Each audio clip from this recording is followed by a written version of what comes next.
সম্পদের সুরক্ষার জন্য ইসলাম সুদকে হারাম করেছে।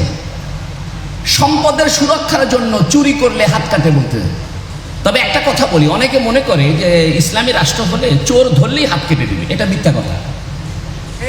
এটা একটা ভুলভাবে উপস্থাপন করা হচ্ছে যে হুজুররা যদি ক্ষমতায় যায় তাহলে হুজুররা চোরদেরকে ধরে ধরে প্রথম কাজটাই করবে, হাত কেটে দিবে। এটা ঠিক নয়।